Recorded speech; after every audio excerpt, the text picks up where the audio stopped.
Hi everyone. Today we are I feel like this is going to happen every single video. So today we are going to be talking about what it's like working with your significant other. Shaq and I actually get asked questions about this like quite often, which seems kind of odd. I think like we never really think about it, but apparently people want to know. So we're giving the people what they want. Or we get told that it's a bad idea, so we shouldn't continue doing what we're doing. So we're just going to prove that to be incorrect. So where do we start with this one? I mean, I guess a good place to start is, did we choose to start working together? Did it happen naturally? Well, I would say that I don't know if it was necessarily intentional in the beginning that we would essentially be business partners. Right. I mean, like, ever since I was, I don't know, maybe 18 or 19 and went to university with a bunch of musicians, I was like, never will I ever be with a musician. I remember you telling me that. And then Shaq walked down the stairs. You guys heard that story last week. So all my plans were super messed up. So at that point, it was just like a free-for-all. No, we didn't choose it. We didn't like sit down one day and decide that we were going to start working together or start HAVYN. It kind of just came more naturally than that. Yeah. Hold that thought. Let's give a really short explanation as to how we started working together. Okay. And then I think we should just kind of make it more like for anyone out there who is wondering or is thinking about working with their lover, their significant other, what are some tips? What have we found difficult? What have we found easy? What have we worked through? We'll just kind of share a little bit like that. Once HAVYN kind of became a duo and the large part of what we were doing together was playing gigs together, I think that's kind of when it started really morphing into just us working together full time all of the time. Right. And I mean, like in the beginning when we started gigging, like playing shows just as the two of us, it was really not because we like set out and said we're only ever going to be the two of us. It was more like, how can we make the most money gigging? We don't have to pay anyone else. If we don't have to pay anyone else, Yeah. then we can take the full cut. Plus it was just easier. Like we don't have to organize. It's like most of the time we know each other's schedules. So it was We don't just have like to plan rehearsals, no. exactly, we can rehearse at home. It was really easy. It made sense. As soon as someone expressed interest and a need for us to fill in for a gig that they couldn't make, is kind of when we stepped it up. We were like, okay, like we need a full set list. Like, how can we make this work with two people? Like Shaq can play the drums, but we obviously just can't have like an acoustic drum kit and voice and piano. So how can we kind of make it work? So we started doing a more electronic approach to it. And that's like, if you guys go watch our other YouTube videos, you can see what it is that the two of us have kind of created as a setup. So that was kind of how it started. Yeah. But another thing that we do is we both are private music instructors. Our business is called HAVY Music. So we kind of just group everything. So like HAVYN stuff is grouped into that business. Our teaching is grouped into that business, and same with the music that we record. Yeah, so obviously the gigs and the teaching are one aspect of that, and then the other large aspect of it that we find ourselves doing most of the time is writing and recording our own music, which is probably the more difficult of the three different components in terms of just like balancing that and everything else in life. Because we just do everything ourselves in our living room. We're fortunate to be able to just, write and record whenever we want. Sometimes I think this is probably where it starts getting into more of the conversation of, what some of the difficulties can be, is I've found for myself before in the past that always having access to the studio and always working on things, I can definitely get obsessive with it and just always keep working.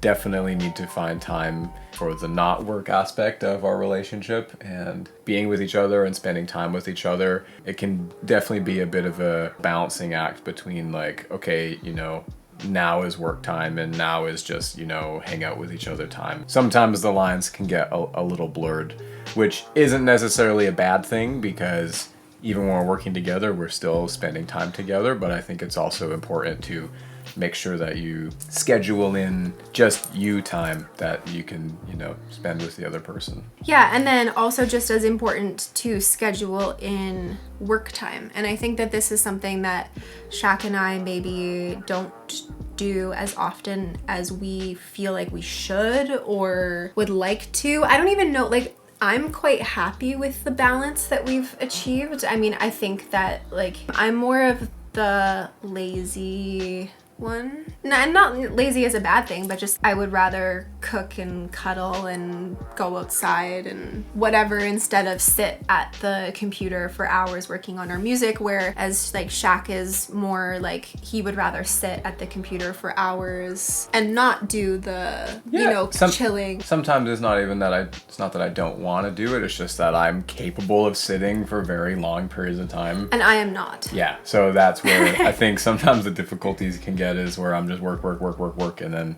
she has to remind me to take a break, which is always much needed. So if anyone is listening and they're, you know, they're either just beginning to work with their partner or are considering it or whatever, I think that would maybe be like a tip, is to really know how your partner likes to work, what makes them happy, and then finding some type of balance that works for you guys. Like, we've learned that Shaq is, like we were just saying, super, super great at sitting, focusing for 3 hours straight, not getting up, and really getting stuff done, which is absolutely incredible that he is capable of that, because I don't remember the last time I sat for 3 hours straight doing anything other than sleeping. So he knows that I will get up and he's super in the zone and stays focused, but I'm gonna cook dinner for 45 minutes, and then after dinner is done, I go up to Shaq and I'm like, okay, hey, everything's ready to eat, like, let's have a break. So I think like that works really well for us. I think something we've kind of felt in the past, especially just being self-employed individuals and musicians, is that we always have to like keep working to keep improving our craft, you know, keep writing, keep recording more music, more content, more everything. And I think what we've realized is it's not always about just doing it for the sake of getting more. It's also just as important, if not more important, your relationship aspect of it, because if your relationship is good and everything is emotionally stable and grounded, it just makes everything else so much easier and so much better. That's a really, really good point. Yeah, rather than just like, oh, it's Saturday, we still need to work because this isn't done. It's like, no, you know what? We're not putting anything in the calendar today. We're not doing anything. We're just going to take the day for us and go do something to recharge ourselves, you know, go for a hike, go out and sit by the ocean if you're fortunate to have an ocean near your house. Yeah, I mean, I think that is one of the most important things that we've learned, is the relationship comes before getting work done. And sometimes that means that not as much work gets done. So we've had situations before, I don't think very many, but like maybe a couple, where we have a plan to, you know, record vocals. We start recording vocals and I say something that triggers Shaq to feel a certain way, or vice versa. Maybe he said something to me or didn't say, like, you guys, if you've ever been in a relationship before, like, you know how this stuff works. Like, maybe his tone of voice made me feel like that vocal take I just did was average and not super great. So then we've like stopped an entire vocal session before so that we could just like sit and talk about how we can be more supportive of each other and how we actually honestly and genuinely feel about what's going on in the situation. You learn so much just through really like open, honest communication and making that the priority, because then the next time that we go to record vocals, there's no doubt in my mind about how Shaq feels about recording my vocals for me, and now I know how to communicate better with him when we're recording vocals. And this is obviously a specific example, but I think it can work for anything. The communication between the two of you is everything. Yeah, I think that's a really important point, that first and foremost, we are life partners before we're business partners. Right. And if the business ever got in the way of that, then you get rid of the business, not your partner. Right. And I mean, and that's we laugh about that because it's so obvious to us. Like, that's just how we feel. I don't know if everybody else would feel like that, because we've definitely, like, even had some close friends be like, how do you guys not get sick of each other? How do you communicate that much? Like, how do you not just, like, want to take a break? And I mean, if those are questions that you are asking right now, I actually don't really know how to answer that, because I mean, this is gonna sound like so cheesy, but I don't get sick of Shaq. Like, I never want to break. It's about finding the right person. It's an unhealthy addiction. Yeah, pretty much. No, I think it's a really healthy addiction. We always just want to be together. Yeah, I think at least for us, that was the key. It was, okay, would I rather be working or, out gigging, or be at home hanging out with my wife? And the answer was always be at home hanging out with my wife. So the fact that we get to hang out and actually work together was just a bonus, because then it doesn't really feel like it's work at all. It's just actually doing what I wanted to do in the first place, and it's just more fun. Yeah, I mean, I think that we have our dream jobs. It hasn't made us super rich and famous yet, but Working on it. even if that never happens, it's like, well, the quality of life that we're living with the person that we're living it with is more important than anything. And I think just remembering why you're with your partner is a really good way just to kind of stay grounded throughout the process of working with them. Another tip I would have, that this is something that I've definitely learned over the past couple years, as awesome as it is to, work with your life partner all of the time, I personally find that I also really need my me time in order to just stay sane and grounded. In order to be able to give to other people and be able to love other people, you first must be able to love yourself and give to yourself, and that's where it all starts. So taking whatever necessary time I need throughout the day to focus on myself, be it through, yoga, meditation, or bike riding, going, skateboarding, whatever activity you like doing for yourself, taking the necessary time to do that will always put me in a much better place, that I will actually be able to, give to my partner and contribute to whatever we're doing. So if I get to do whatever that thing, even if it's just for 20 minutes, 30 minutes, puts me in a much better space energetically to be able to offer everything I have for the rest of the day. And on the topic of energetics, I mean, obviously we can't really see this with our physical eyes, but as a human vessel and as the soul that, occupies our vessel, we do have this energetic field that radiates around us. They've been able to measure at this point that the electromagnetic field of the heart extends at least 3 feet outside of your body in all directions, but scientists at this point are likely guesstimating that it's roughly about 15 feet outside of your body in all directions. In kindergarten, you were taught that this is called your bubble. Sure, yeah. Where I was going with this is, like, seeing Shaq and I this close to each other, like, our bubbles are intertwining. And I mean, like, we live in a small space. Even if you don't live in a small space, if you're near your partner, then your energy is always colliding and is always blending. Most of the time, that's exactly what Shaq and I desire, because we feel energized and alive, and we feel like more whole and complete when we are together. It is also very, very important to cleanse and clear and really be comfortable in your own energetic space. And I think that's where taking time every day, and I highly recommend doing it in the morning. The way that you start your day is in a direct relation to how the rest of your day plays out. So starting your day with yourself, doing some type of meditative practice. This doesn't need to be sitting with your hands like this, although that's awesome, but maybe it's, grabbing a cup of tea and just sitting and drinking your tea and doing nothing else. I also find like journaling is really fantastic, or maybe you get up and you go for a walk. Like, just something that is you clearing out all of the stuff that doesn't serve you anymore, feeling renewed and recharged, and then going into union with your partner and starting to work on whatever it is that you want to work on for the rest of the day. Don't wake up and go on Instagram for 20 minutes. Not good for you. It just really, like, I know you've heard that before. Like, obviously, don't wake up and go on your phone. Don't sleep with your phone in your room or whatever, but don't knock it until you try it. Like, and I don't just mean like one night. Like, you actually need to commit. Like, we have a spot in our house where the phones go. Like, they are turned off and then they go in our little phone space so that we're not tempted to look, even if it's just like the 3 hours before you go to bed, that you put your phone away. That's a tip that I have for couples who work together, and just anybody, is put the technology away before bedtime and make that you time.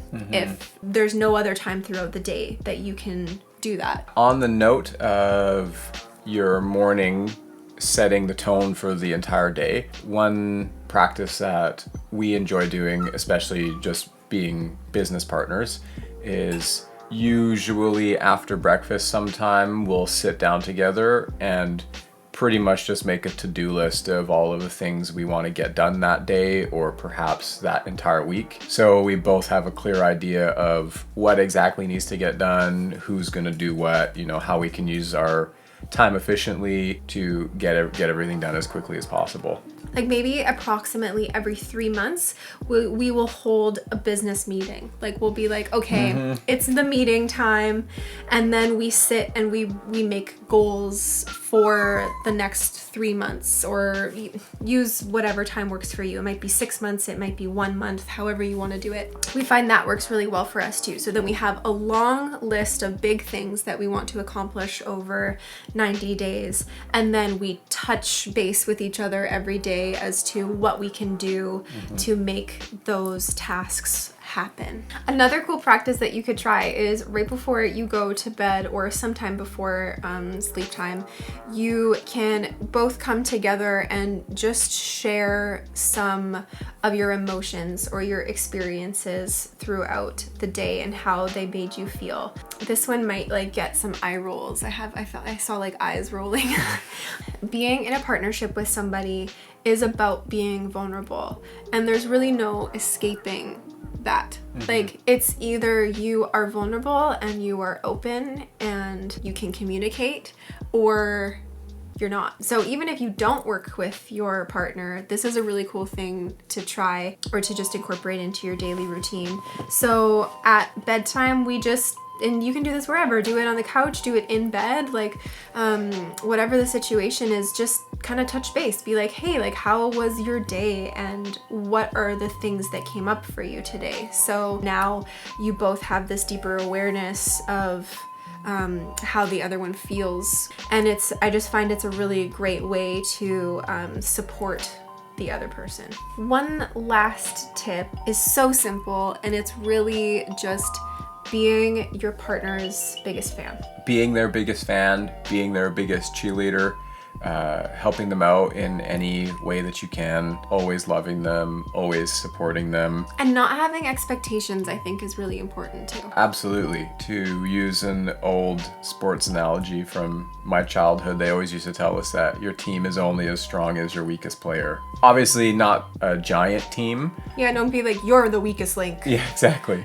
But, you know, if you find that they're like struggling with something, like, you know, don't just get upset at them for doing it. Like, just help them. Lift them up. Yeah. There's no room for pointing fingers or, you know, name calling or aggressiveness or getting upset at someone or the silent treatment or anything like that. It's really just about being open and open communication and just really wanting to take the time to help each other be the best versions of yourself that you can be.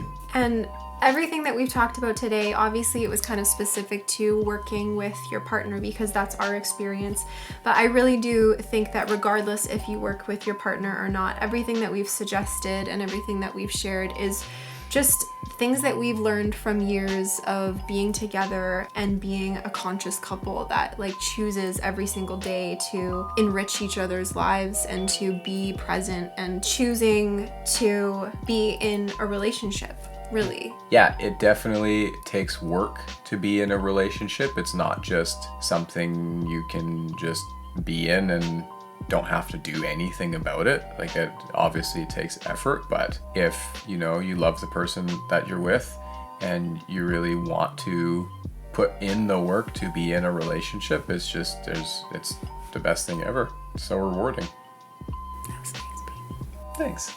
So we're super curious to hear if there are any other couples out there who work, play, live, love, laugh, all of that stuff together. Just comment below if this is something that you're familiar with, or if you have any other really cool tips of your own to working and living with your partner. It would be really cool to hear your experiences. And thanks for tuning in to another episode of Hangout with HAVYN. We're kind of looking forward to doing this with you guys, so let us know if there's anything that you would like us to talk about. We're definitely not just going to talk about relationship stuff. We're going to talk about anything and everything. So if there's anything that you are interested in or would love to hear us just like banter back and forth about, let us know. So yeah, thanks for tuning in, and we will see you next week.